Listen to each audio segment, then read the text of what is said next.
Bueno, ante todo, buenas tardes. Vamos a empezar lo que es el día de hoy con el tema de biomecánica.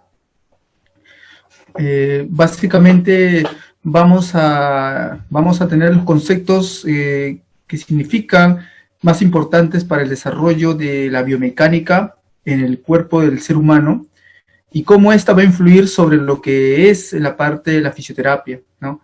De qué manera vamos a trabajar con los ejercicios terapéuticos, la forma como va a realizarse lo que correspondiera a una serie de metodologías en las cuales vamos a considerar mucho la organización del cuerpo, la organización funcional de lo que es la biomecánica corporal, lo que significa el trabajar mediante cadenas musculares, mediante palancas musculares. Principalmente vamos a ver todos esos conceptos a continuación. Vamos a ver un poco de lo que significa la introducción a biomecánica, ¿no? Justamente como mencionó su propio nombre, es parte de la física. Básicamente se visualiza que lo que es el movimiento, el estudio del movimiento, principalmente en dos campos funcionales, ¿no? La llamada cinemática y la dinámica.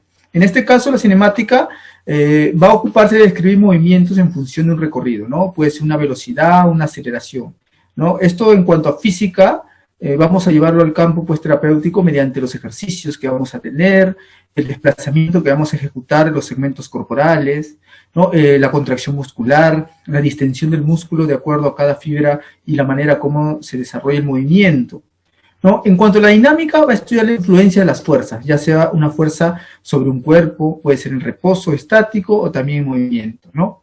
En ella va a desglosar dos conceptos principales, un concepto conocido como la estática y otro concepto como la cinética.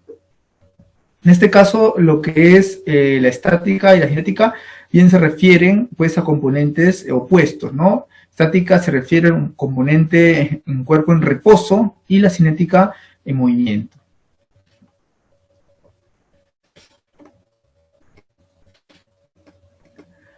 ¿A qué se refiere la biomecánica? Justamente va a ser una ciencia, ¿no? Que va a estudiar el comportamiento mecánico del cuerpo humano. Básicamente va a considerarse acá lo que es el ente biológico, por eso le dice biomecánica, ¿no? Viene de vida. A partir del tejido de los seres vivos, también va a referirse a cualidades muy especiales que básicamente no van a poseer los materiales inorgánicos, ¿no? En este caso, el cuerpo humano tiene otros elementos dentro de su formación, organización, como es el caso del sistema nervioso, como es el caso de la contracción muscular, como es el caso del tejido, ¿no? Estructuras que van a ser también correlacionadas con la parte sanguínea, circulatoria. Todos ellos vienen a la par con lo que vendría a ser directamente la biomecánica organizada en el cuerpo humano. La capacidad de adaptarse a las tensiones que están justamente sujetas. Esto es lo que se refiere más que todo, ¿no? Básicamente, la organización del cuerpo se basa en compensaciones. Y acá tiene el fundamento de la fisioterapia, el fundamento de la compensación muscular, ¿no? Tiene que ver mucho también con las patologías de tipo pues, posturales, ortopédicas, así como también va a tener la capacidad de poder tolerar un aumento progresivo de carga. En este caso, en la biomecánica humana, esto va a ser de doble filo, ¿no? ¿Por qué? Porque si bien es cierto, nuestro cuerpo va a ser capaz de poder desarrollar muchas descargas de peso, incluso tolerar grandes descargas, también va a ser muy endeble, ¿no? O está muy expuesto a lesionarse, ya que son tejidos que tienen un límite en cuanto a su articulación, en cuanto a su soporte de rango corporal, de rango funcional, de fuerza. Es básicamente todo un componente integrado, el que habla sobre la biomecánica humana. Es igual de esta manera que también va a tener materiales, de hecho, que van a producir lo que es la resistencia, va a tener materiales que lo comparten. En tanto la biomecánica, orgánica e inorgánica, se integran al saber que se relacionan con el propio movimiento, con la contracción y también la funcionabilidad que tiene cada segmento, en este caso, corporal.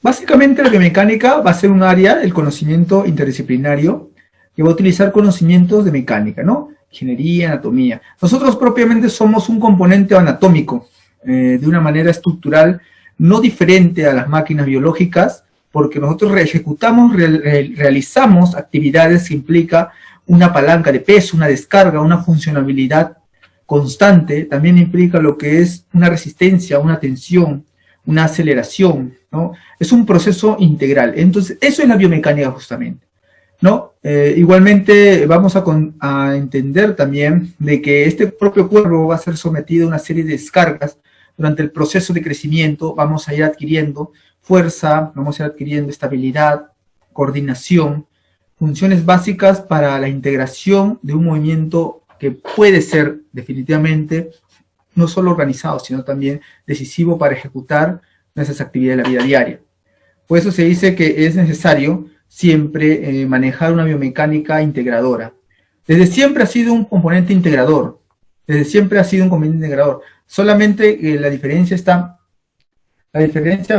en que se va a producir este procedimiento de una manera pues compactada de acuerdo a cómo vaya evolucionando, ¿no? De acuerdo al crecimiento, a lo que vendría a ser la parte de lo que vendría a ser el sistema muscular, sistema nervioso, ¿no? La parte de lo que es la integración sensorial, ¿no? La parte de los sentidos, la parte de lo que vendría a ser el proceso en el cual se va adaptando la funcionabilidad, todo lo que respecta a la función externa, todo lo que respecta a los medios en los cuales va a ejecutar. Vamos a ver lo que es la introducción a la biomecánica. En el campo de estudio cinemática se refiere básicamente parte de la biomecánica que estudia los movimientos sin tomar en cuenta las causas que lo producen, ¿no? En este caso, ¿no? Esto es básicamente, estrictamente el concepto de biomecánica. Se dedica exclusivamente a describir diferentes técnicas deportivas, diferentes habilidades, recorrido que el hombre puede realizar, ¿no? Esto descriptiva básicamente es en lo que se determina. Ponen el ejemplo de una canasta, ¿no? Cuando lanza con baloncesto, jugando baloncesto una canasta, ¿no? Básicamente van a darse cuenta de la distancia que va a recorrer el balón, ¿no? En este caso va a ser un estudio en el cual se va a observar el movimiento, se va a observar la cantidad de espacio que ha recorrido. ¿Cuál es la dinámica? ¿No? La dinámica va a estudiar movimientos, básicamente relacionados a causas que lo provocan, ¿no? La cinética va a estudiar fuerzas que van a provocar el componente a este nivel. La parte de la cinética va a tener fuerzas que provocan este movimiento. Por ejemplo, nuestros músculos son básicamente componentes que al contraerse van a permitir que se desplace cierto segmento del cuerpo. Puede ser de repente, puede ser una articulación, puede ser un segmento distal, proximal, puede ser nuestro eje axial también, ¿no? La parte de lo que considera acá va a implicar, por ejemplo, en el estudio de las fuerzas, que va a implicar lanzamiento, por ejemplo, durante la salida de un velocista, ¿no? La manera como se va a posicionar, ¿no? Cómo va a ubicar lo que vendría a ser sus segmentos corporales, tendría que desarrollar lo que es el impulso, lo que es la velocidad, resistencia, componentes que van a estar anexados a lo que es la biomecánica. La estática, en cambio, va a estudiar las fuerzas que van a determinar cómo se va a mantener esta cuestión del equilibrio, ¿no? Principalmente a este nivel se puede decir de que acá la estática va a ser básicamente un componente que determinará cómo se mantendrá, pues, el recorrido, en este caso, si es que nosotros realizamos lo que es una actividad motriz, ¿no? Cómo comenzamos a realizar la contracción, por ejemplo, en la parte de lo que es isometría muscular, trabajamos mucho con componentes estáticos, no hay desplazamiento, sin embargo la contracción está presente. Entonces, hay actividad del músculo, ¿no? Por ejemplo, poner el ejemplo, un escalador se mantiene sobre sus presas, sobre unas presas, o también sobre una tabla, ¿no? Básicamente hay estática, pero sin embargo, el componente que está en la periferia, como por ejemplo el medio donde se desarrolla esta actividad, sí va a tener movimiento, va a ser dinámico, pero acá nosotros tratamos de mantener lo posible la estática, ¿no? Para manejar todo un componente organizado, ¿no? Como un circuito estático.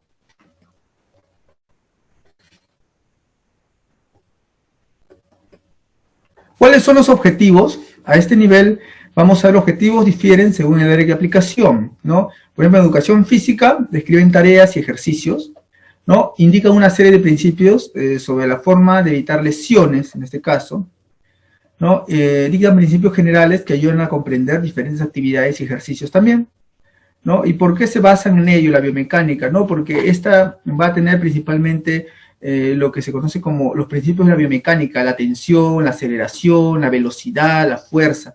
Todos ellos van a determinar cómo se ejecutará este ejercicio determinado o este desplazamiento.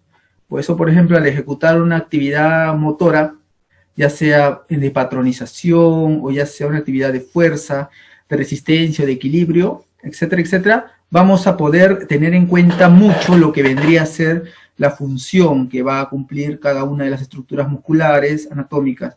En este caso, en la introducción a la parte de lo que es la biomecánica, consideramos mucho acá la parte de objetivización. Se objetiviza mucho lo que vendría a ser el porqué de estos ejercicios, ¿no? ¿Por qué queremos realizar ejercicios estáticos, por ejemplo, ¿no? ¿Por qué queremos realizar ejercicios dinámicos, ¿no? ¿Cuál es la diferencia entre aerodinámicos o ejercicios que puedan ser aeróbicos o ejercicios de fortalecimiento, ¿no? ¿Por qué se tienen que cambiar de uno a otro paciente, ¿no? Requieren de cada uno de ellos. Por ejemplo, un adulto mayor requeriría ejercicios estáticos de equilibrio, ¿no? Para evitar que se vaya a caer, ¿no? Una persona posoperado, por ejemplo, que ya tiene más de un año o de repente tiempo, más de 6 meses, si es que ha sido fractura, ¿no? En el peor de los casos, trabaja donde el séptimo mes, octavo, empieza lo que es ejecutar actividad de fuerza, ¿no? Entonces, eso va progresiva, ¿no? No quiero decir con esto que nunca se va a ejecutar actividad motriz de fuerza, ¿no? Sin embargo, se va a tener en cuenta el parámetro en el cual el paciente se encuentra, en el estadio del mismo paciente, características que va a tener, ¿no? Indicar una serie de principios sobre la forma de evitar lesiones, dictar principios generales que ayuden a comprender diferentes actividades y ejercicios, ¿no? Para ello se trata de evaluar constantemente al paciente, ¿no? Se le evalúa y se le puede determinar cuál es la causa, ¿no? El por qué mi paciente mueve con menos facilidad esa articulación, por qué ese paciente tiene dificultad para desarrollar desplazamiento, ¿no? Etcétera, etcétera. Va a ser objetivizada, pero ¿cuál es el objetivo principal, ¿no? De la biomecánica? En realidad depende mucho del hacia dónde nos orientemos, ¿no? Como profesionales tenemos que tener en cuenta los conceptos básicos, de qué manera vamos a orientarnos, hacia dónde nos orientamos, qué es lo que queremos lograr, ¿no?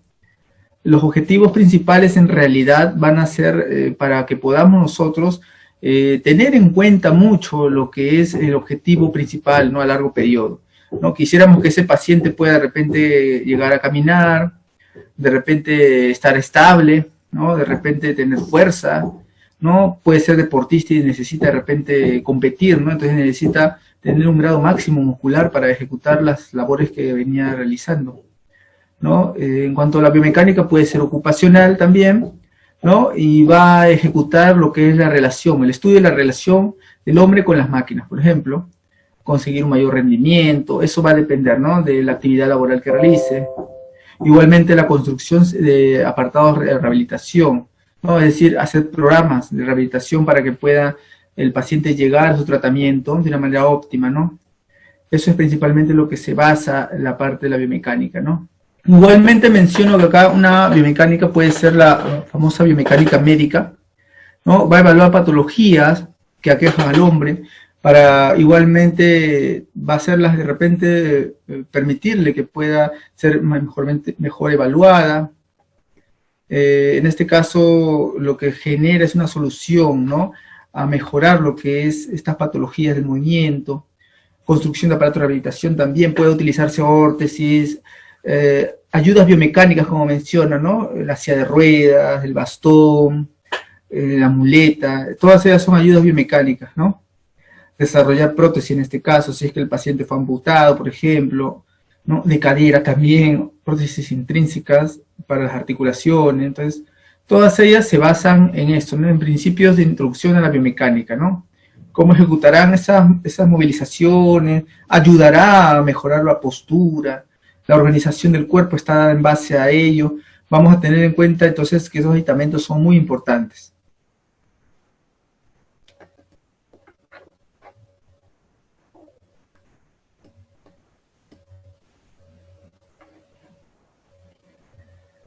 Algunos deportes de élite que practica, puede ser en biomecánica deportiva, ¿no? Va a depender mucho de ello. Descripción de técnica deportiva principalmente, ¿no? Acá puede aprovechar realmente el rehabilitador para poder desarrollar un plan de tratamiento de acuerdo a esta técnica. Búsqueda de técnicas más eficaces también para mejorar, por ejemplo, la potencia, la fuerza del músculo, la estabilidad. Todo ello se basa en lo que es la biomecánica, encontrar una respuesta hacia este músculo, hacia esta actividad funcional que tiene un porqué y una forma de ejecutarse, ¿no? Igualmente también ayuda a planificar el tratamiento, ¿no? La rehabilitación física se basa en una evaluación previa.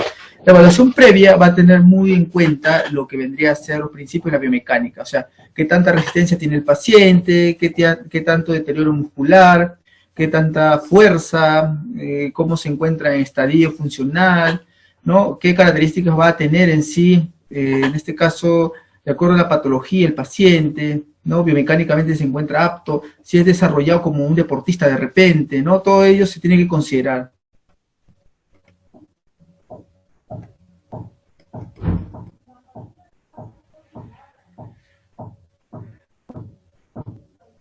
Bueno, va a ser importante también acá lo que es la ropa, ¿no? Que va a tener, en este caso, los materiales deportivos, ¿no? Puede ser para terapia deportiva, como por ejemplo las mejores marcas, la parte de la ropa que utiliza, los aditamentos también, porque también dentro de las órtesis y todo ello que requiere el paciente va a ser útil, ¿no?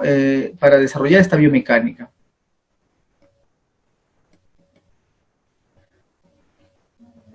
¿Cuáles son las fuerzas principales que se dan en la actualidad del movimiento humano? Fuerzas internas nos menciona. Cuando una contracción muscular hay un acortamiento en el músculo seguido del movimiento se denomina isotónica, ¿no? Esto de acá es una contracción que ayuda a desarrollar el movimiento, definitivamente, ¿no? En dos componentes, uno concéntrico y uno excéntrico. En una contracción concéntrica las fibras se van hacia adentro, excéntrica hacia afuera. Depende mucho cómo va a haber la inserción muscular, porque una en concéntrica, pues generalmente las inserciones musculares, origen-inserción, se van a unir, y las excéntricas va a producirse lo contrario, ¿no? Una separación. Básicamente, acá consideramos mucho lo que vendría a ser las fuerzas internas de este nivel, ¿no? Va a darse en dos circunstancias, como mencionamos acá, la fuerza muscular, vence la resistencia externa, isotónica, trabajo dinámico positivo, lo que menciona, y resistencia externa, que es superior a la fuerza de producción.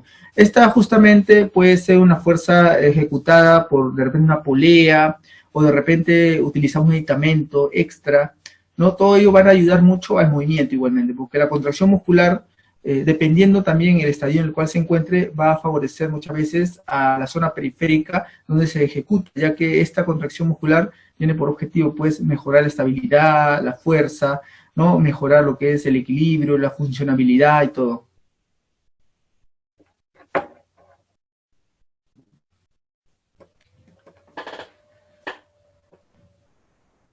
¿Cuáles son las fuerzas que ejecutan este movimiento, conceptos básicos de física aplicada? ¿No? Fuerzas actuantes en el movimiento humano, fuerzas internas. Si no se produce cambios en la longitud del músculo y la fuerza producida, se emplea el equilibrio en la resistencia. Se llama isométrica también, ¿no? El trabajo es estático, ¿no? Por ejemplo, cuando le dicen pon la mano dura, pon el brazo duro, pon la pierna dura, esa es una contracción activa, estática y de tipo isométrico para cuádriceps, ¿no? Contracción muscular, el músculo va a aumentar el tono, vamos a tener en cuenta la funcionabilidad que tiene para contracción muscular. El antagónico sería el flexor, el lado opuesto, ¿no? Entonces, en todo caso siempre va a haber un equilibrio entre ambos, por eso es necesario darse cuenta que esta funcionabilidad es en sí una contracción muscular que se ejecuta en un medio donde haya un equilibrio determinado, donde en realidad la contracción muscular va a depender mucho también de cómo esté el estado de las fascias. Igualmente acá tenemos lo que vendría a ser fuerzas actuantes del movimiento humano, fuerzas externas. Por ejemplo, lo externo se refiere a todo lo que no interfiere a nivel del órgano directamente interno, o órganos intrínsecos. Por ejemplo, la fuerza externa sería la gravedad, por ejemplo, ¿no? La fuerza ejercida por el suelo sobre la superficie, esta hace que todo sea atraído, ¿no? La gravedad, por ejemplo, es un factor importante para determinar patologías como la escoliosis, como enfermedades a nivel tónico musculoesquelético, enfermedades congénitas, ¿no? La parte de lo que es la gravedad puede acrecentarle el problema, por eso se busca siempre tener en cuenta que se puede mermar durante la aplicación de un método, la gravedad, porque la gravedad es un factor externo totalmente que pues permitirá mejorar en muchos casos aspectos funcionales de los músculos que se requieren, pero también va a ser siempre un factor de lucha para el músculo, para lograr contrarrestarlo y mantener la postura erguida, ¿no? Entonces, las cadenas musculares, por ejemplo, que más dominan en el cuerpo son las cadenas musculares posteriores, porque son las que mantienen bipedestación, ayudan a manejar la parte de la reeducación de la marcha del paciente, mejoran lo que es la funcionabilidad contráctil, básicamente muchos beneficios. Vamos a ver conceptos básicos de física aplicada en biomecánica. Fuerzas actuales del movimiento humano, las fuerzas externas, ¿no? Por ejemplo, el rozamiento, aquella resistencia al movimiento de dos superficies en contacto, actúa en la misma dirección, pero en sentido contrario del movimiento. Depende del tipo de materiales en contacto y la intensidad. Ambas superficies se presionan una con otra, ¿no? Esto es una fuerza importante, por ejemplo, en la vida diaria, coger un objeto, ejecutar el movimiento de algún objeto también. Básicamente va a ser muy validera el ejemplo con lo que es una biomecánica del cuerpo humano en cuanto a las funciones estructurales que va a ir teniendo, ¿no? Nuestra estructura anatómica es funcional, por ejemplo, los tendones se limitan mucho con lo que es la parte del rozamiento, por ejemplo, ¿no? Para manejar el tema de lo que es la bursa de las articulaciones, ¿no? Las bursas serosas o las estructuras de amortiguación. Por eso es que siempre se da mucho énfasis a lo que es una terapia proprioceptiva, previa al fortalecimiento, para poder darnos cuenta cómo se encuentra en sí el estado muscular, ¿no? Neurofuncional, como lo llamo, ¿no? Entonces, ahí tenemos...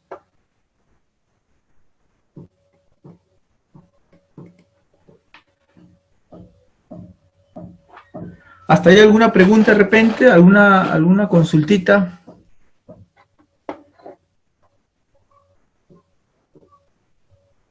Por el chat, a ver, de repente tienen dudas, pregunten. Bueno, básicamente lo que vamos a ver son las fuerzas externas. Por ejemplo, fuerzas externas van a ser aquellas que van a venir de afuera, ¿no? Como menciono ahí, por ejemplo, la resistencia del aire o del agua también. Pueden ser unas fuerzas en las cuales no tiene que ver el comportamiento funcional interno del músculo, sino más bien es una fuerza que genera, pues, de forma directa, coeficiente aerodinámico, ¿no? También de igual manera vamos a ver la forma como la velocidad va a hacer efecto sobre este desplazamiento. Las famosas cadenas cinéticas, llegamos por fin. Una cadena cinética es una utilizada y coordinada de diferentes palancas con un objeto común de movimiento. Los huesos serían los eslabones de la cadena unidas mediante la articulación, ¿no? Entonces tenemos ahí lo que son las cadenas cinéticas o las cadenas neuromusculares, las cuales funcionarán de una manera coordinada, ¿no? Acá está el porqué de que ejecutamos ejercicios aeróbicos, anaeróbicos, funcionales, por qué algunos resisten más. Se basa netamente en lo que es una función de oxigenación corporal, ¿no? A partir de la sangre bombeada del corazón al cerebro, esta permitirá estructurar lo que vendría a ser, ¿no?, una función normal en las cadenas neuromusculares, porque estas funciones normales realmente van a tener bastante efecto positivo dentro de lo que es el sistema articular, estructural del propio cuerpo. Van a ayudarlo a que este mismo se reorganice constantemente. Ahí tenemos un poco lo que es concepto básico de física aplicada sobre la biomecánica, ¿no? Acá vemos los ejercicios que están ejecutando. También vamos a considerar una biomecánica del hueso, ¿no? En realidad, toda la biomecánica se basa en ello, ¿no? En estructuras anatómicas, musculares, en funciones que van a desarrollar lo que es la parte proprioceptiva, la parte que ayuda a mejorar el desplazamiento, la contracción isométrica, ¿no? La contracción pleométrica, las contracciones neurofuncionales, realmente todo. El hueso va a tener tres propiedades, principalmente va a ser mecánica, propiedades fundamentales, resistencia, rigidez y elasticidad. Básicamente cada una de ellas va a depender mucho de cómo el desarrollo se va a dar, obviamente, ¿no? Siempre hay una excepción, pero principalmente estas tres características. Ahí muy importante trabajar la parte de resistencia, ¿no? La parte del paciente de terapia generalmente sufre cuando se trabaja ejercicios de resistencia, ¿no? Y es porque muchas veces el rango articular no le da, o tiene dificultad, o mucho dolor. Hay muchos motivos por los cuales no se trabaja en sí. Sin embargo, es importante trabajar las estructuras proprioceptivas para que éstas puedan tener mucho mayor desempeño, desarrollo cuando estemos en funcionabilidad a lo que vendría a ser la parte estructural, ¿no? Mejorar lo que es el propio crecimiento, ¿no? Evitar la espasticidad, ¿no? Y la rigidez. Aunque como les he mencionado, ¿no? Son patologías que vienen en sí a partir de alteraciones neurológicas, funcionales. Necesitamos tratar de hacer un plan de tratamiento para abordarlas. Tenemos acá la biomecánica del hueso. El hueso cortical es más rígido que el hueso esponjoso, ¿no? Soportando mayor esfuerzo, pero menos deformador antes de los colapsos, ¿no? Entonces, justamente eso es, ¿no?, lo que se refiere, ¿no? La biomecánica de los huesos. Los huesos son palancas, ¿no?, estructuradas, que ayudan a que pueda desarrollarse el movimiento, ya que sirven de origen e inserción para el mismo músculo, y también ayudan a los componentes de ponencia. Vamos a ver entonces lo que se refería a las fuerzas internas, como he mencionado, las fuerzas internas producidas por los mismos músculos, ¿no? Va a depender mucho de cómo se dé estos músculos. Por ejemplo, la potencialización puede ser una contracción muscular, ¿no? Puede ser un acortamiento seguido de un propio movimiento. Por ejemplo, facilitación neuromuscular lo conocemos como patronización, ¿no? Estos músculos se contraen constantemente para ayudar a manejar la parte del músculo antagónico a este. Es decir, un antagónico funciona gracias a un equilibrio que hay por la contracción de un músculo agonista. Esto en cuanto a la contracción isotónica, tenemos acá en cuenta las fuerzas musculares, va a vencer la resistencia, por ejemplo, lo que les mencionaba, la contracción isotónica. A este nivel también vamos a considerar el trabajo funcionalmente, se dice que es positivo y dinámico. Al mismo tiempo, la resistencia externa va a ser principalmente la fuerza, ¿no? En algunos casos, cuando esta resistencia externa es superior a la fuerza, va a permitir lo que es, se va a producir un movimiento contrariado, ¿no? Una excéntrica o isotónica excéntrica, ¿no? Trabajo dinámico negativo. Esto quiere decir, por ejemplo, en el equilibrio que hay al momento de ejecutar una contracción. Por ejemplo, una isotónica de tipo, pues, concéntrica, generalmente lo que va a hacer es acercar lo que es la parte de lo que es origen e inserción del músculo. Sin embargo, excéntricamente, este va a ser mermado por los músculos antagónicos que ejecutan la extensión de este músculo. Puede ser de repente como el típico ejemplo de la flexión de codo, ¿no? Los agonistas son los músculos bíceps, antagónicos o opuestos son los tríceps. Entonces, básicamente, esto se refiere al movimiento o las fuerzas actuantes en el movimiento humano. A nivel de las fuerzas internas igualmente, ¿no? Se producen cambios en la longitud del músculo y la fuerza producida se emplea al equilibrar la resistencia exterior. La isométrica también, o trabajo estático, en la cual no hay desplazamiento, ojo, lo cual no quiere decir que este movimiento es un movimiento activo, ¿no? Constantemente se está desarrollando una actividad de las fibras musculares, por eso se dice movimiento activo. Esto es en cuanto a lo que es la isometría muscular, y la que habíamos puesto el ejemplo del bíceps, ¿no?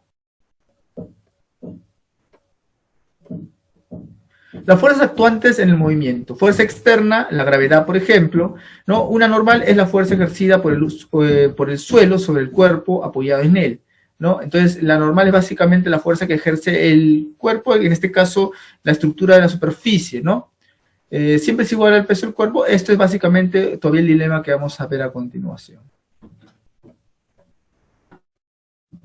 Fuerzas externas, la había mencionado, rozamiento, resistencia al movimiento de superficie en contacto, actúan de la misma dirección, pero en sentido contrario al del movimiento, y depende del tipo de materias en el contacto, ¿no? De la intensidad con la que ambas superficies presionen una contra otra. Esto va a determinar mucho, va a determinar lo que es la velocidad, va a determinar lo que es, en este caso, la resistencia corporal, porque va a determinar una descarga de peso en un espacio. Por ejemplo, no es igual sentarse en una pelota que sentarse en una banquita, ¿no? Ahí se ve la gran diferencia que hay entre las superficies. Las descargas de peso y el rozamiento de una y otra son distintas. Ya sea por la cuestión de equilibrio, de fuerza, de estructuración, siempre vamos a considerar que hay como un equilibrio funcional, ¿no? Por ejemplo, la pelota, sentarse en la pelota le ayuda al paciente a equilibrar mejor la pelvis, a ejecutar movimientos isométricos de los músculos paravertebrales, de los multífidos, que son estructuras pequeñas que ayudan a tener estática en el cuerpo y mantener erguida la postura, ¿no? Cosa diferente si es una postura de repente muy tónica o un tono elevado. Básicamente se tiene que trabajar en superficie no tan blanda, ¿no? Sino más bien una superficie que sea regular para que el paciente pueda ir adquiriendo estabilidad, ¿no? Imagínate, si pones a alguien que tiene un aumento de tono en una pelota, vas a aumentarle más, porque esto genera, pues, que haya una contracción para ayudar a mantener equilibrado el cuerpo. Son principios básicos, ¿no? Fuerzas externas igualmente, fuerzas actuales en el movimiento humano, ¿no? La resistencia justamente al aire, puede ser al agua, ¿no? Va a depender en forma directa de la forma del objeto, el famoso coeficiente aerodinámico, de la sección frontal y de la velocidad con la que se va a desplazar justamente. Cadenas cinéticas igualmente es utilizada en coordinar diferentes palancas con el objetivo común de movimiento, ¿no? Los huesos serían eslabones, cadena unida mediante las articulaciones, ¿no? Esto es lo que nos da Bousset. Por ejemplo, las cadenas musculares homolaterales, ¿no? Ayudan a movilizar una parte del cuerpo, determinan, pues, el proceso de movimiento de un determinado patrón, por ejemplo, de la marcha, ¿no? Empezamos con el proceso de lo que es inclinación, flexión, apoyo de talón, apoyo de medial, apoyo de ortejo, despegue de talón, ¿no? Despegue de ortejos, balanceo, ¿no? Es un proceso organizado y que circunscribe a la cercanía con lo que vendría a ser un patrón.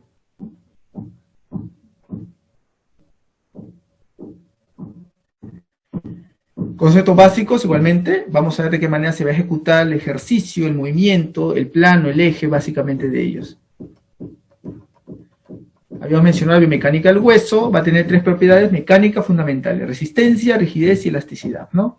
Entonces, esto es importante porque el hueso forma una estructura que va a ser básica para el movimiento, ya que esta hace la suerte de estructura de reposorio de los músculos de origen e inserción, así como también de una estructura de protección, como por ejemplo los huesos de la estructura de la parrilla costal, ¿no? Que protegen a los órganos importantes y muy vitalicios.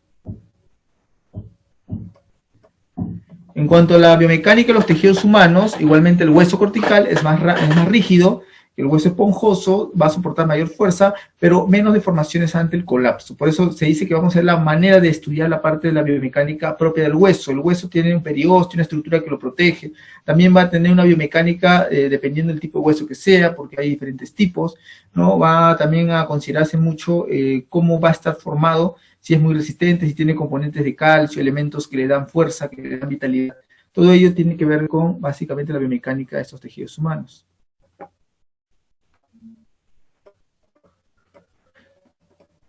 Acá se encuentra lo que es la biomecánica del hueso, por ejemplo. La manera como se ejecuta, ¿no? Fracturas en función de la carga aplicada, ¿no? Comportamiento mecánico del hueso va a variar en función del tipo de carga aplicada, ¿no? Entonces observamos que se encuentra una compresión, básicamente acá el hueso se encuentra doblado, puede ser de repente algún tipo de movimiento flexor de cadenas anteriores, desplazamiento de uno y otro, y también lo que es la tensión. Va a depender mucho de la direccional en la cual se ejecuta.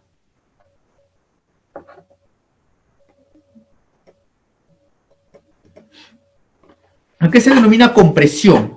¿No? La carga que se aplica hacia la superficie de las estructuras, ¿no? La deformación máxima se produce en un plano perpendicular en carga aplicada, básicamente en el eje axial. Por ejemplo, tenemos la columna vertebral, cuando hay sobrecargas excesivas que pueden generar hernias, pueden generar lesiones también muy graves como fracturas en la parte del cuerpo vertebral, como es en el caso. Listesis también puede ocasionar acuñamientos de la columna, imagínense, son enfermedades muy dolorosas realmente, y algias vertebrales que implica pues un desgaste articular, una mala alineación de la estructura ósea, en este caso de la misma columna, ¿no? Alteraciones posturales del paciente que compensa, se vuelve escoliótico, tiene problemas a nivel de fibromialgia, los músculos se ven afectados, contraídos, ¿no? También hay muchos problemas con respecto a la estructuración de, por ejemplo, de las cadenas musculares, de qué manera estas cadenas se van a ejecutar las funciones que conocemos. Todo ello se ve afectado dentro de un proceso que en realidad es muchas veces por problemas no solo patológicos, sino también de compensación, ¿no? Es importantísimo tener en cuenta que la estructura ósea de por sí es una estructura creada con el fin de manejar la motricidad en el cuerpo. Sin embargo, cuando hablamos nosotros de motricidad, nos referimos pues a factores muy importantes que no solamente circunscribe al hueso, sino también circunscribe lo que vendría a ser lo que es la fuerza, la dinámica, lo que es el espacio funcional del mismo, lo que vendría a ser las estructuras que le ayudan, en este caso al hueso, a mantener estable, como son las fascias, mantener lo que es la parrilla costal para órganos, mantenerse estático en cuanto a la alineación ortopédica, ayudarle a que estos puedan tener una buena descarga y evitar enfermedades a futuro como degenerativas, como la artrosis, la osteopenia, osteoporosis. Entonces, ¿cuál es lo importante, no? Si bien es cierto, por ahí en los conceptos de repente queda una duda, que si el hueso en sí podríamos ayudar a que mejore el estadio de este, como propiamente esqueleto, estructura musculoesquelética funcional, el hueso realmente es importantísimo. Tenemos que tratar de darle los mejores beneficios, consumir buena alimentación, colágeno, trabajar lo que es los derivados de la leche, el calcio, elementos que nos ayudarán a nosotros a mantener los huesos fuertes y robustos para evitar en un futuro un posible deterioro, ¿no? Si la estructura ósea y muscular están en un buen mantenimiento, realmente va a ser poco probable de que enfermedades degenerativas aparezcan en nuestras vidas. Por eso a los pacientes se les trata de inducir desde siempre al ejercicio, el estiramiento. Obviamente no es nuestro campo, pero la buena alimentación es necesario recomendarla para que pueda mantener el paciente un estatus de vida pues más cercano a lo que era su realidad antes de caer postrado o lesionarse, ¿no? Entonces, básicamente ello se recomienda con lo que es la diferente biomecánica de la estructura corporal, en este caso la columna, estructura ósea.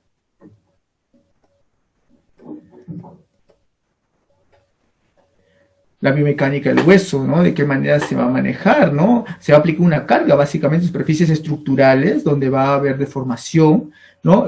Puede producirse en un plano perpendicular, ¿no? Esta carga aplicada puede ser externa o interna, dependiendo también cómo sea la contractibilidad, ¿no? Igualmente la estructura que va a alargar y va a estrechar. Las fracturas producidas suelen ver en huesos, una gran proporción de hueso esponjoso, dependiendo cómo sea, pues de repente es una fractura indirecta, vamos a trabajar definitivamente acá con un hueso que se ha visto afectado directamente por un vector que lo ha afectado directamente en la proporción de la contractibilidad que tenga, ¿no? Mientras más fuerte esté y la lesión sea más fuerte, realmente va a tener tendencia a lesionarse más, así que es necesario que se mantenga lo que es en proporción la estructura ósea, ¿no? Esto se puede mantener mediante el ejercicio, mediante una buena planificación de objetivos, objetivización de la terapia, ¿no? Se puede trabajar a partir de facilitación neuromuscular propioceptiva.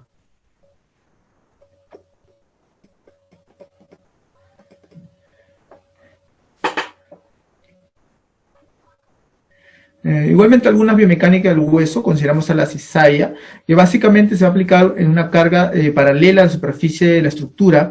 Una estructura sometida a la carga cizalla se deforma internamente a una manera angular. Las fracturas de cizalla se ven mucho más a menudo en hueso esponjoso, ¿no? Esto por ejemplo un accidente de tránsito, una lesión por ahí de bala, por ejemplo, es una fractura por cizalla, ¿no? Podría ocasionar también rupturas desde ejes centrales hasta estructuras más distales como en una articulación, por ejemplo, ¿no? En este caso, por ejemplo, como la articulación previa o suprarrotuliana, porque está arriba de la rodilla, y se cercena, ¿no? Algunas veces se sale también el hueso sesamoideo de la rótula, ¿no? Entonces son lesiones bastante graves realmente, en las cuales implica material de osteosíntesis, trabajar con un esquema de fisioterapéutico, un protocolo bastante especializado para el paciente, ¿no?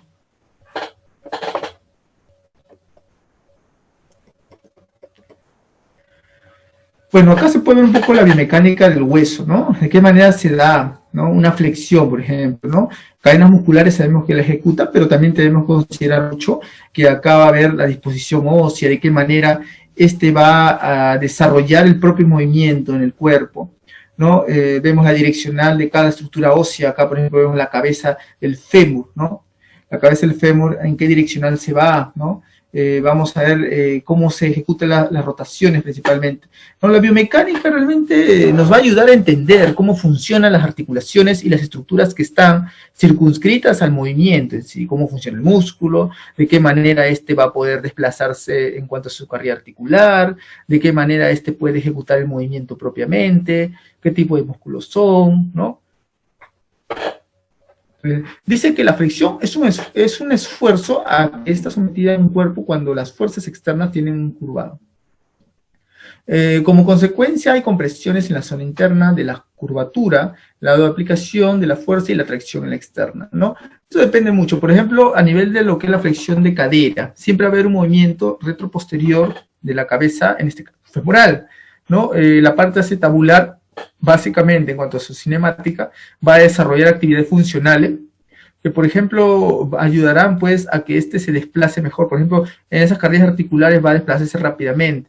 ¿no? A diferencia, por ejemplo, en el hombro la articulación glenohumeral no va a tener tanta cavidad para que pueda ejecutar dicho movimiento de desplazamiento rotatorial en la cabeza del hueso, sino más bien va a tener dificultades, pues esta es bastante abierta y puede generar luxaciones, ¿no? Entonces es más común en las lesiones a nivel del hombro que a nivel de la articulación de cadera, ¿no? En este caso, importantísimo mencionar la manera como ésta ejecutará el movimiento gracias a una vector que viene a partir de la cabeza del fémur, llega a alinearse con lo que es la diáfisis del hueso fémur en este caso, ¿no?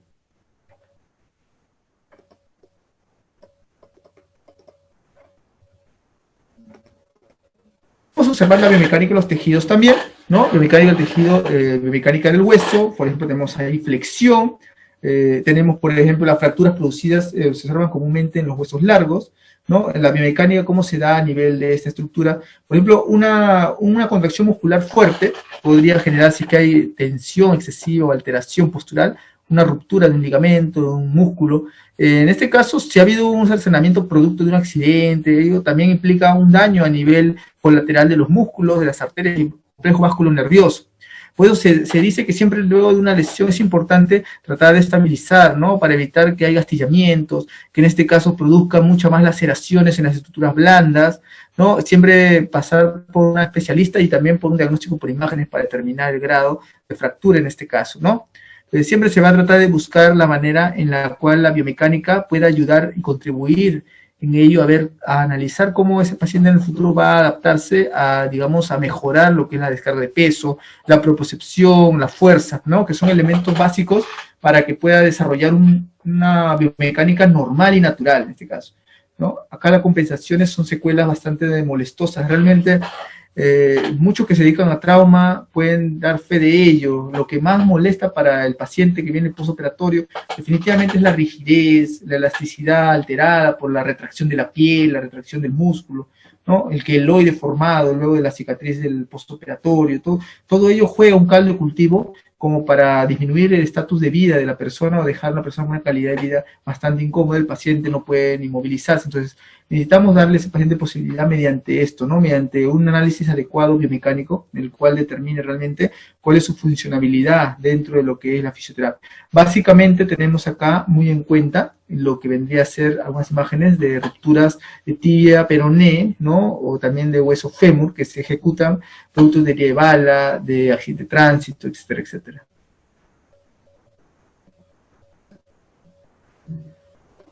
Tenemos un poco la parte de la biomecánica, ¿no? La biomecánica del hueso está basada en componentes que pueden ser negativos, como por ejemplo la torsión, aplicar una carga a estructura de forma que cause un giro sobre el eje, ¿no? Entonces, una hipertorsión podría generarse un daño a nivel del eje axial del hueso y podría generar pues una lesión, una fractura, dependiendo cómo se dé la situación, ¿no? Entonces necesitamos tratar de visualizar la manera en la que el paciente no se vea, digamos, se vea mucho más cerca a lo que es abordar un tratamiento de una manera adecuada, ¿no? A veces por contracciones muy fuertes, puede ser de repente por una lesión directa, un traumatismo podría generar este tipo de lesiones y realmente son bastante complicadas para el paciente. Y bastante, obviamente, bastante dolorosas.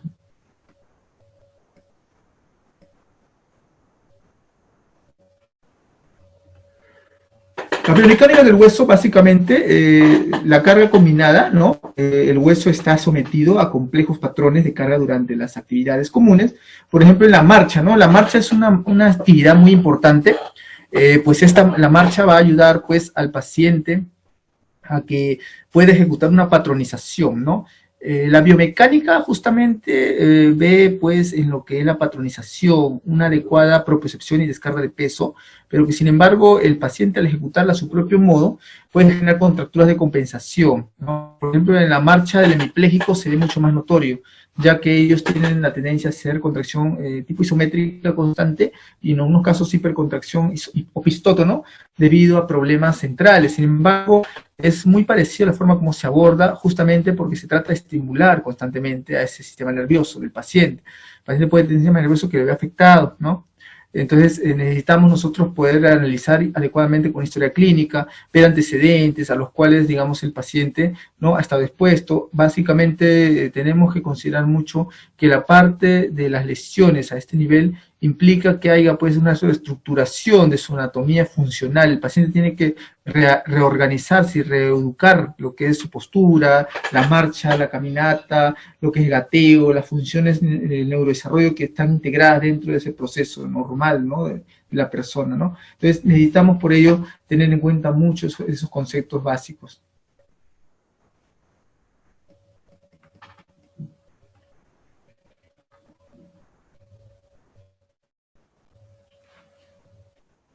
Tenemos en cuenta acá lo que es la biomecánica del hueso. Va a haber una fractura según su causa, ¿no?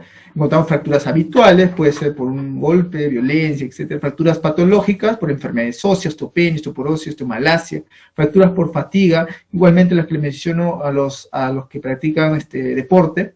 Igualmente personas que no han hecho mucha actividad física y de pronto quieren empezar a ejecutarla, pueden generar una lesión de este nivel, ¿no? O también para lo que es fracturas por fatiga o por estrés repetitivo, ¿no? Van al gimnasio, hacen su deporte inadecuadamente y generan una sobrecarga de peso a nivel de lo que es la estructura de la articulación. Puede desembocar en un daño, ¿no?, directamente. Necesitamos por eso, de una manera impetuosa, trabajar a partir de lo que es una rehabilitación integral, que el paciente pueda ejecutar un programa de ejercicios, que el paciente pueda ejecutar una funcionabilidad mucho más independiente, que requiera tener en cuenta mucho que un esquema de tratamiento va a ser a largo periodo, ¿no?, para darle mayor estabilidad, fuerza, resistencia y todo ello. Vemos un poquito la manera de la mecánica de la lesión ósea, por ejemplo, en fracturas patológicas, ¿no? Puede ser por enfermedades, puede ser por algún tipo de una fractura directamente. Hasta ahí alguna consulta, a ver si de repente desean hacer, pueden hacerlo al chat. ¿Alguna consultita por ahí? ¿Duda, comentario que quieran conocer, de repente no quedó claro? Básicamente vamos a tener entonces lo que vendría a ser la manera como se ejecuta, ¿no?, esta biomecánica, ¿no? Puede haber fracturas también por fatiga, ¿no? Definitivamente para nuestras articulaciones, enfermedades congénitas, ¿no? Pueden ser Ajus valgus, ¿no? Pueden ser enfermedades, el famoso juanete, ¿no? Subluxaciones de estructuras óseas que aparentemente son sanas, pero sin embargo hay un proceso de deterioro por una artrosis, por un dolor constante en articulaciones, ¿no? Entonces también se tiene que abordar. Principalmente tenemos acá las habilidades de remodelarse, como para el hueso, las funciones biomecánicas del hueso, alterando su tamaño, su forma, estructura, también las formas biomecánicas que va a ejecutar. En este caso, un fenómeno se conoce como la ley de Wolff, ¿no? Explica, por ejemplo, la uniformidad que se atrofien en la persona postrada con ciertos huesos en las artes marciales, ¿no? Básicamente esto es de acuerdo a cómo se dé la manera, ¿no? Porque hay una contracción constante que hay. ¿En qué basa esto? Incluso antiguamente se dice que, por ejemplo, los que practicaban las artes marciales se subluxaban y se producían lo que es fracturas óseas en partes del cuerpo con el objetivo de formar callos óseos para hacer mucho más fuertes sus huesos, ¿no? Por eso, si tú has visto los que practican artes marciales, rompen madera, rompen ladrillo, lo hacen de una manera casi directa porque el callo óseo formado es muy adecuado y muy fuerte, ¿no? Entonces, esto es según algunas técnicas antiguas que utilizaban, ¿no? Pero lo cierto. Bueno, continuando con lo que es la exposición, tenemos un poquito acá de lo que vendría a ser la biomecánica del hueso, como les iba mencionando, ¿no? Básicamente la habilidad que va a tener el hueso es una habilidad para que pueda remodelarse, ¿no? Alterando su tamaño de forma estructural para afrontar demandas mecánicas, ¿no? Como les menciono, ¿por qué esto? Porque, por ejemplo, una lesión que hay de tipo de herida de bala, por ejemplo, muchas que vimos, por ejemplo, en el hospital militar, de herida de bala de los soldados, producían que el callo óseo que se forme era muy, digamos, muy voluminoso, y muchas veces generaba alteraciones en el tamaño de la articulación y del ese miembro, en este caso inferior o superior. Entonces, la biomecánica del hueso va a ser básica mediante lo que es el tratamiento fisioterapéutico. Podríamos trabajar, por ejemplo, a partir de stretching, terapia acuática, mejoramiento de la fuerza muscular periférica, fortalecimiento de cuádriceps, si es que es en el miembro inferior, en miembro superior, fortalecimiento del manguito rotatorio. Entonces, muchas de esas patologías se deben a la fisiología, a la biomecánica que va a estructurar y formar lo que es la parte ósea. Por eso es importante una buena evaluación, ¿no? Lo que mencionaba el fenómeno de la ley Wolff, justamente implica lo que es la formación del callo óseo, ¿no? Vamos a ver a continuación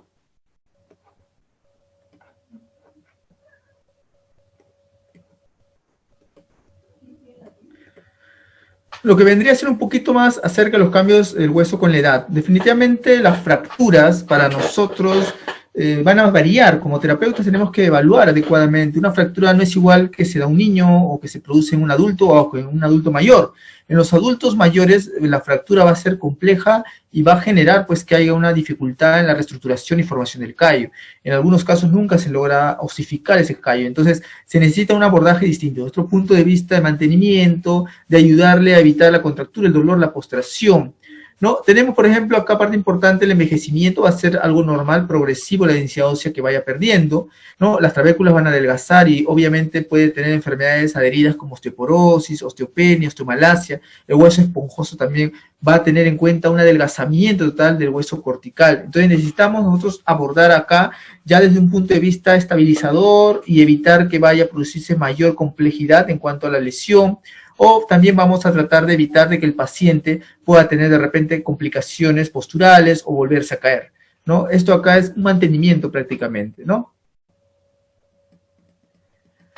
La biomecánica articular, justamente también en los cartílagos articulares, sino viales y de artrosis también, en extremos óseos, pueden ser articulares que se encuentran descubiertos por cartílago hialino, se puede dar, en este caso hay una biomecánica distinta, el cartílago hialino que se forma en el proceso de crecimiento en la etapa fetal, definitivamente va a osificarse y va a formar un callo, o mejor dicho, una estructura ósea compacta. La ósea compacta, al momento que la persona crece, va a interferir en lo que es el proceso normal de la función articular, es decir, las articulaciones van a requerir mayor estabilidad, ligamentos para que pueda estructurar el movimiento, el desplazamiento, entonces su biomecánica va a variar. El rango articular va a permitir que pueda mejorar la fuerza, que pueda estar más estable, que también pueda seguir un patrón mecánico de cadenas musculares, que son las más típicas en el funcionamiento global del cuerpo, ¿no? Por eso necesitamos muy en cuenta tener lo que es la parte de la forma como ese proceso se va a llevar a cabo. Necesitamos, muy importante, mantener estable la parte periférica del hueso y de la articulación. Si tenemos un músculo que está alrededor de esta fuerte, definitivamente va a actuar sobre el problema que puede tener en la articulación. Por ejemplo, en el cuádriceps. Si hay un problema egonal que produce una artrosis, ¿no? De grado 2 o 3, podríamos también nosotros trabajar fuerza en el cuádriceps y ayudar a que estabilice bien. No va a haber una dificultad siempre y cuando nosotros trabajemos bien el músculo periférico, ya que este le da estabilidad y funcionabilidad a la estructura ósea. También básicamente es muy importante estudiar mucho la parte de la historia clínica, fisiopatológica del paciente, ¿no? Definitivamente nos compete como profesionales estar en constante evaluación para con los pacientitos. Los pacientes siempre van a tener tendencia, pues, a desarrollar, pues, de repente más fuerza, a desarrollar contracturas, a desarrollar de repente inestabilidad. Entonces, básicamente, nosotros trabajamos de acuerdo a cómo estos evolucionen, en base, pues, a su destreza, fuerza, velocidad, rango articular, que, pues, depende mucho de cómo se lleve el tratamiento.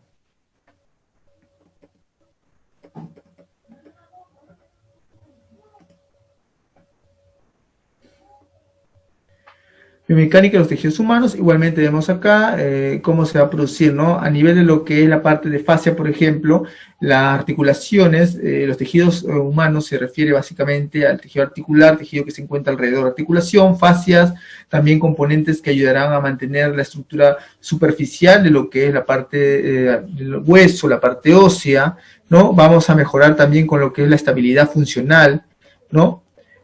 La carga constante igualmente articular, ¿no? Va a determinar, por ejemplo, el aumento de la deformidad progresiva si es que se da una enfermedad degenerativa, ¿no? Igualmente también vamos a darnos cuenta que va a haber un comportamiento viscoelástico, ¿no? Dependiendo también cómo se da, en qué articulación se produce, ¿no? El cartílago se puede formar si es que hay enfermedades degenerativas por la edad, por deterioro, ¿no? El comportamiento elástico va a ser importante, pero sin embargo va a ir perdiéndose con el paso de los años. Definitivamente es un proceso natural y en procesos degenerativos o dolencias, producto de traumatismo, postoperatorio, también se acelera este proceso.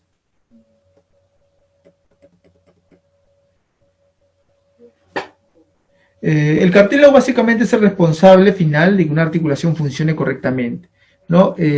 Básicamente, como ya mencionó, le da experimenta una pérdida de agua y también adelgazándose, perdiendo flexibilidad, ¿no? Va a degenerar la conocida artrosis, degeneración del cartílago articular, ¿no? El cartílago articular básicamente va a dar una estructuración, ¿no? Al hueso, va a ayudar a que se compacten, a que puedan ser amortiguador, a que desplace fuerzas vectoriales, anteriores, posteriores, torsionales, axiales que se encuentran en la línea del eje funcional, ¿no? Básicamente ayudará mucho a mejorar estructuras como por ejemplo en los espacios articulares, en el propio movimiento. Por eso se requiere que en la biomecánica siempre se trabaje a partir de desplazamientos corporales funcionales y rangos específicos. Cuánto se mueve, cuánto se desplaza, de acuerdo a la contracción constante que puede ejecutar. En este caso, por ejemplo, hay contracciones rápidas, contracciones lentas, músculos potenciales, están siempre potenciales, como dice su propio nombre, con una fuerza adecuada para poder desplazarse. ¿No? En este caso, establece siempre la articular, la que se encuentra cerca al componente articular y ayuda a estabilizarlos. El componente de manejo, los tres primeros componentes, los planos, principalmente sagital y coronal, específicamente para desarrollar los movimientos que ya conocemos como abducción.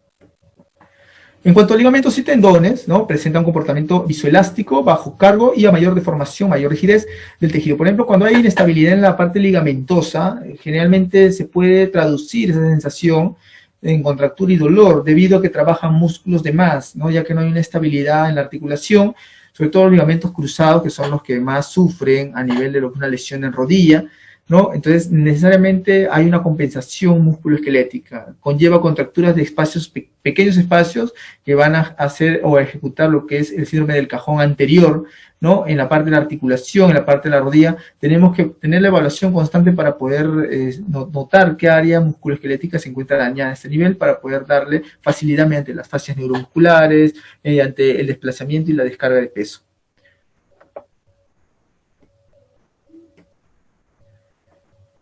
En cuanto a la otra biomecánica, por ejemplo, las lesiones que tenemos y conocemos son las esguinces, ¿no? Se producen por realizar un movimiento de la articulación más allá de sus límites normales. Si no respetamos los ángulos de movimiento, podrías generar ruptura de lo que vendría a ser esta estructura, ¿no? De los pequeños tendones que están en la articulación, por ejemplo, la mortaja, que es la articulación de tobillo, y podría generar un sangrado, una inflamación a este nivel, y genera, pues, obviamente, la parte característica que es la coloración oscura en la piel, el dolor excesivo, el paciente termina pues con mucha dolencia. Por eso necesitamos nosotros tratar de abordarlo desde el punto de vista funcional, ¿no? Darle posibilidad a la biomecánica que pueda ejecutar una determinada maniobra sin necesidad de generar esa torsión. Puede ser un pisar mal, pisar un hueco, puede ser también por un traumatismo, un golpe. Las chicas, por ejemplo, utilizan el taco, a veces accidentes de ruptura del taco. Entonces, también son lesiones bastante complejas porque al paciente lo dejan en estadio que depende cómo evolucione, va a poder reestructurar nuevamente su marcha. Altera la marcha, altera la contracción muscular, ¿no? Entonces, necesitamos trabajar a partir de ahí un esquema de tratamiento adecuado para el paciente.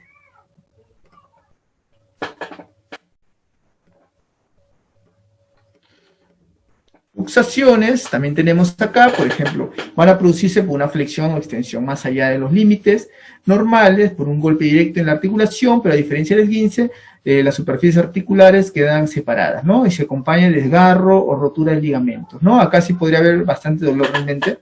Las luxaciones pueden ser por muchos motivos, ¿no? Una tracción, también puede ser un traumatismo, puede ser de repente una torsión muy fuerte, un movimiento anómalo que puede compensar y demandar mucha fuerza al músculo. Entonces, podríamos generar realmente bastante daño en este nivel, ¿no? Estas luxaciones.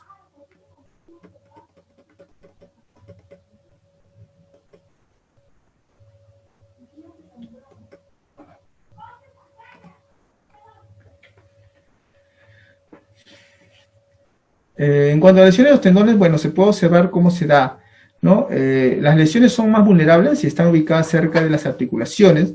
Al daño aparece de repente justamente la mezcla de microdesgarros que han se acumulado con el tiempo, ¿no?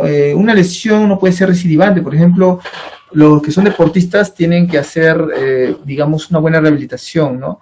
porque pueden tener tendencia pues a ejecutar actividades funcionales, musculares de mucha demanda, con lesiones que no han cumplido un proceso normal de reorganización muscular, de reestructuración, de cicatrización, y puede generar dolor. Entonces lo que buscamos es que el paciente esté al 100% recuperado, ¿no? Un músculo que no está bien recuperado después de un esguince, de una, digamos, contractura, puede ser bastante complejo si es que hay una lesión sobre encima de este, puede generar desgarros, puede generar un grado mayor realmente de dolencia para el paciente. Entonces se busca que pueda cumplir un ciclo normal de reestructuración musculoesquelética previa a la actividad deportiva o física. Esta ley también se da para todos, no solamente para deportistas. Sin embargo, lo mencionamos deportistas porque son los pacientes en los cuales están en constante competencia y están muy, prácticamente su vida profesional les obliga a desarrollar su actividad muscular rápida, ¿no? Entonces, necesitamos poner énfasis en esto, en comprender que estas patologías no es que solucionen, sino es que necesitamos mantenerlas y evitar que puedan lesionar más áreas funcionales del cuerpo y que nos produzcan pues unas compensaciones y dolencias más complejas.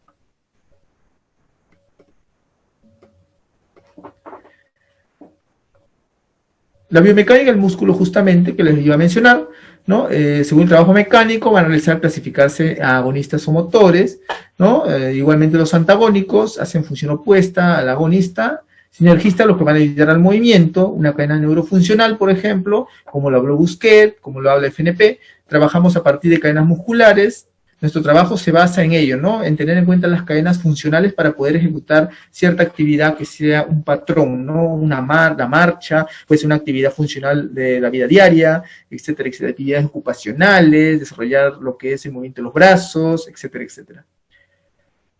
Ayuda de una manera indirecta a los fijadores estabilizadores también, músculos que están alrededor, por ejemplo la columna, que ayudan a estabilizar la misma columna, músculos del piso pélvico que ayudan a mejorar la fuerza y la estabilidad de la pelvis, ¿no? Abdominales, por ejemplo, trabajan a nivel de lo que es la zona axial, el eje axial, tanto pelvis como tronco son bien estabilizados.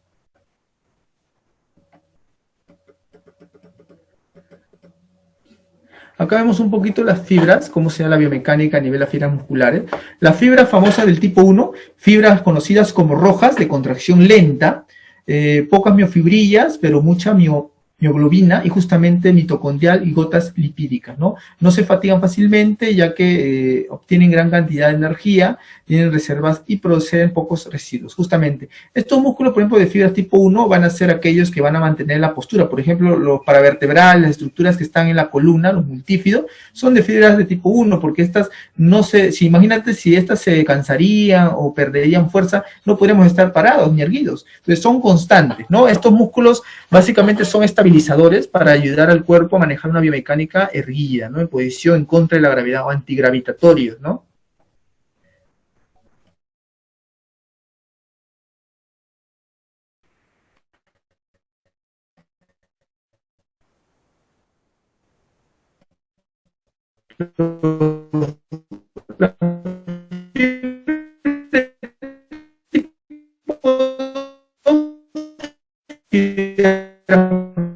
En forma de glucógeno, ¿no? Dentro de un músculo suelen existir fibras de ambos tipos, las rojas predominan en los músculos blancas y en los músculos relacionados con el movimiento. Por ejemplo, los músculos cuádriceps, los músculos isquiotibiales encontramos en la columna.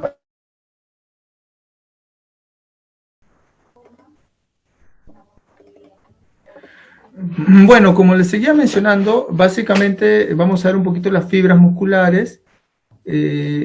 Ya básicamente vamos a ver lo que es el acortamiento muscular, a qué se debe esto, las lesiones más típicas a nivel musculoesquelético. Encontramos, por ejemplo, la biomecánica de las contracturas, ¿no? La biocontractura es un estado de rigidez involuntario a partir justamente de estructuras como varios músculos se retraen, producen acortamiento, ¿no? La contractura muscular tiene características muy propias, ¿no? Es como decir un acúmulo de estructuras tóxicas, estructuras que están siendo normalmente circulables dentro de las fibras musculares, pero que al acumularse generan dolor y evitan que la contracción se dé naturalmente. Los calambres justamente son contracciones involuntarias y muy dolorosas, uno o varios músculos que van a producirse, ¿no? Podrían equiparse también por si hay pequeñas descargas eléctricas, justamente también podría darse a partir de componentes que generan pues una mala postura a nivel muscular, a nivel estructural, una mala, digamos, direccional axial, o podría ser por falta de algún mineral, ¿no? Que puede ser, básicamente, está dentro del músculo, dentro del hueso. Entonces necesitamos observar y ver lo que vendría a ser posteriormente lo que es los otros tipos de lesiones, porque se puede dar, ¿no?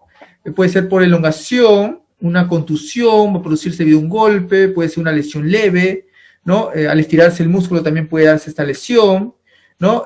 Distensión, puede poner un estiramiento muscular encima de sus límites, es decir, realizar digamos, el rango articular, pasarlo, ¿no? Entonces, esto genera que haya una respuesta del músculo. El músculo se retrae, se pone más rígido, comienza a hacerse dificultoso lo que es la irrigación de la sangre, entonces genera que haya una contracción fuerte y va a generar, por ende, el dolor, ¿no?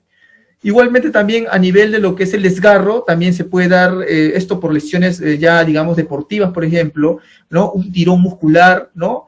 Podría generar también el desgarro. Las miofibrillas pueden tener tendencia a romperse algunas y generar pues el dolor por microrupturas de vasos, puede generar también en este caso un espasmo, una contracción adherida hacia las zonas que están periféricas a y mucha disfunción muscular.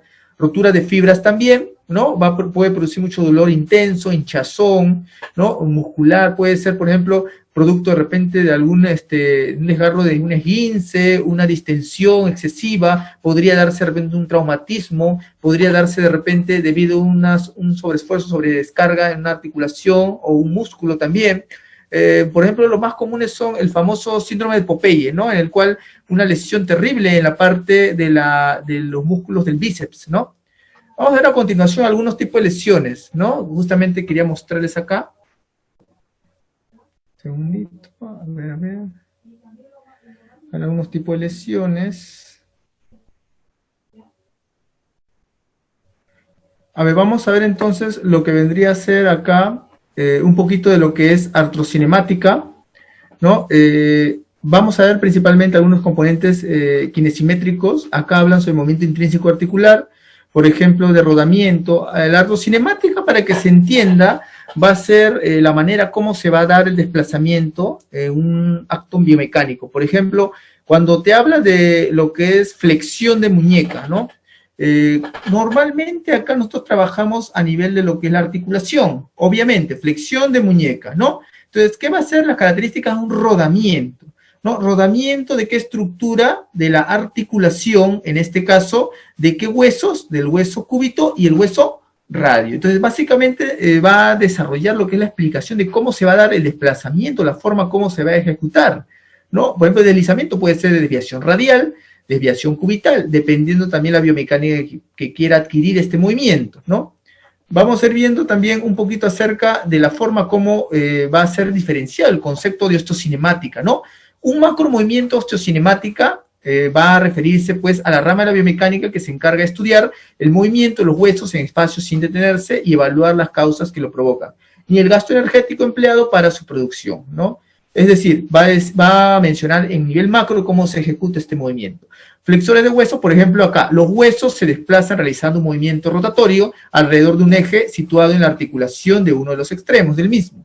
Cuando se combinan dos movimientos rotatorios de sentido contrario en dos puntos de apoyo continuos, una misma cadena cinemática, se produce una traslación de este segmento. Es decir, va a explicar a manera macro cómo se va a ejecutar este movimiento, ¿no? Vamos a ver lo que vendría a ser la explicación del proceso de movimientos articulares.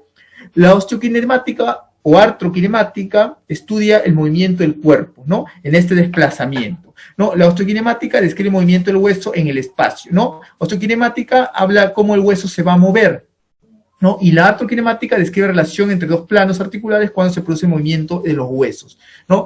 Describe uno el movimiento del hueso, otro describe el movimiento de lo que vendría a ser la articulación en sí, ¿no? Esa es la gran diferencia que hay entre uno y otro, ¿no? Básicamente, por ejemplo, en la parte del movimiento de extensión, ¿no? Acá vemos, por ejemplo, lo que vendría a ser la artrocinemática del hombro. Artrocinemática, movimiento a nivel del hombro. Va de 0 a 60 grados y lleva a cabo por los siguientes músculos: agonista, dorsal ancho, su origen en la apófisis espinosa, 6 últimas vértebras, dorsales y todas las lumbares. sacras, inserción en el labio medial de la corredera bicipital del húmero y antagonista del deltoides anterior, ¿no? Entonces, estos son los músculos que ejecutan a nivel macro lo que es el movimiento.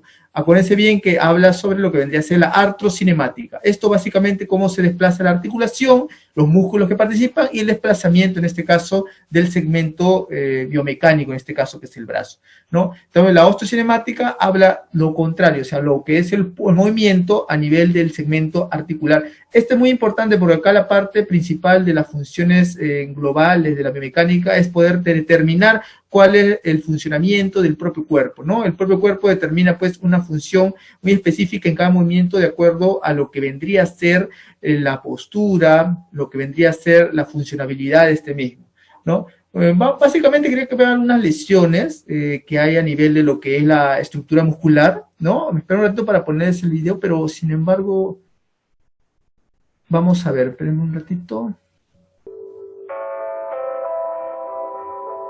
Todos creemos que somos de acero, que somos invencibles, que somos capaces de llevar a nuestro cuerpo más allá de sus límites, mucho más allá. Lo creemos hasta que un buen día escuchamos un ruidito dentro de nosotros y nos damos cuenta que no podemos mover cierta parte del cuerpo. Este es el preciso momento en que nos damos cuenta de que ya no somos jóvenes. Una de estas lesiones en la que nuestro cuerpo nos pasa factura sin ninguna consideración es la ruptura del tendón distal del bíceps, o como se lo conoce en inglés, bicep thrusts, o sea, los bíceps que lloran. Nombre muy apropiado, por cierto, ya que literalmente el bíceps se rompe y se despide con una lágrima. Señores, fue un honor trabajar con ustedes, parece decir. Esta lesión es producida por un esfuerzo excesivo, repetido y constante del músculo, totalmente injustificado. Los seres humanos no estamos hechos para hacer tanto esfuerzo. No hay ninguna necesidad de entrenar al punto de provocar que se suelte el tendón de cualquier músculo. Para estar en forma, solo necesitamos estimular el músculo, no masacrarlo. Pero veamos en detalle en qué consiste esta lesión. Básicamente, el tendón del bíceps se desprende de su inserción en el hueso húmero, lo que provoca que el bíceps se contraiga y se forme el efecto Popeye. Esta lesión además viene acompañada de amplios moretones en la parte afectada, además de un dolor intenso y prolongado. Una vez que sucede esta lesión, la única forma de solucionarlo es mediante la intervención quirúrgica. Se realiza una incisión en el antebrazo, se localiza el tendón y se le recortan los retazos.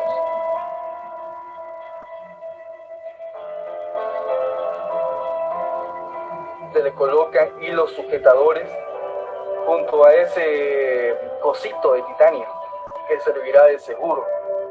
Se perfora el hueso húmero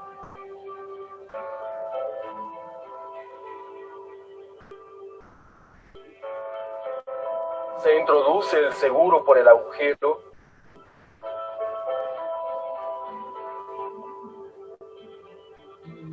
se lo vuelve a costurar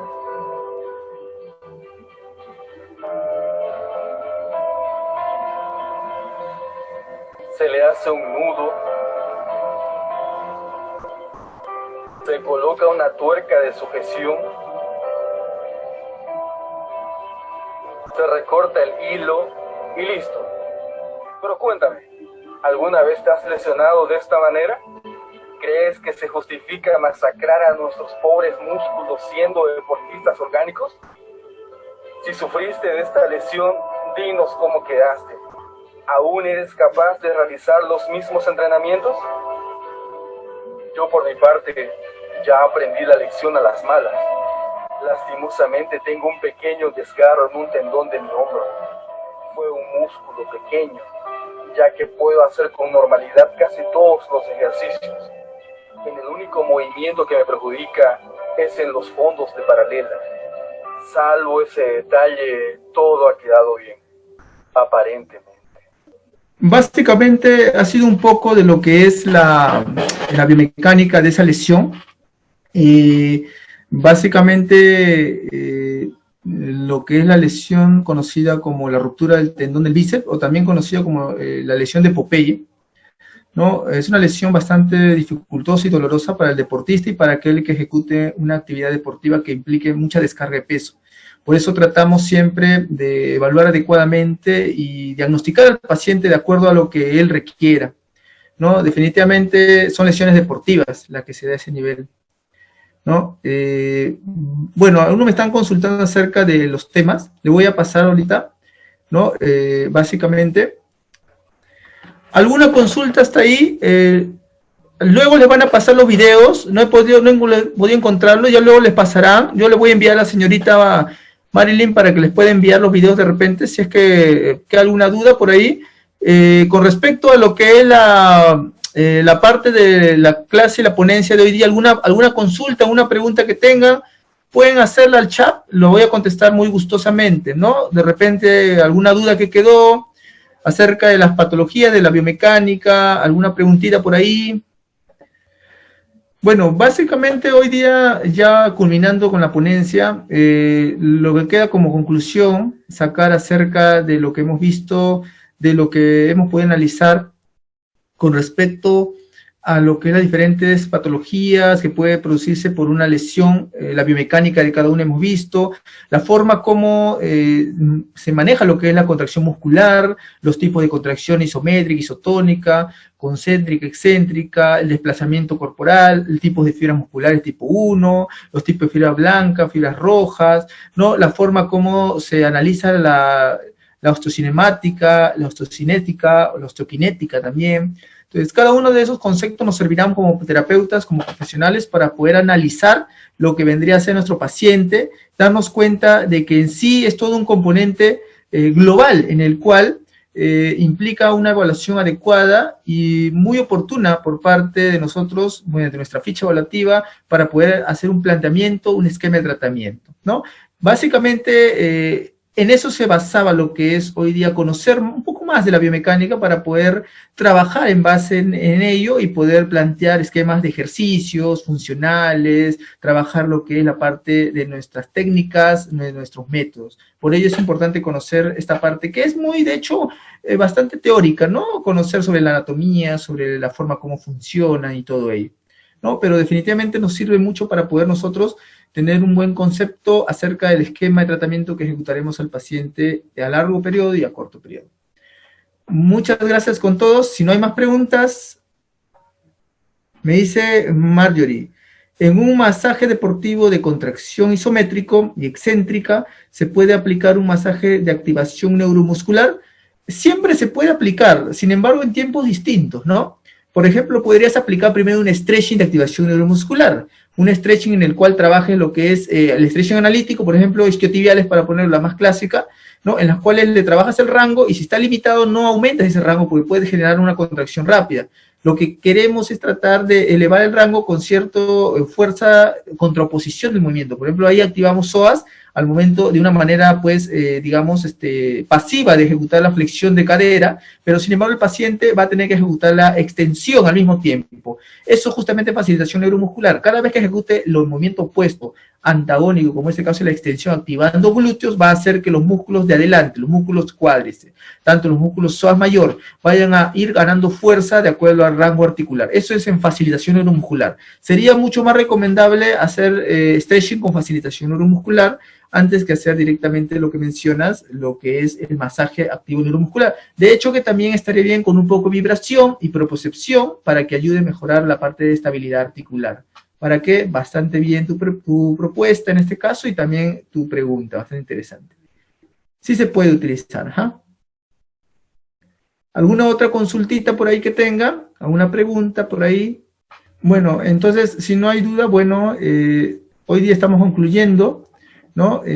Básicamente, hoy día ha sido, como les había mencionado, para reforzar un poco la parte de lo que es la biomecánica. Nos vemos el día jueves,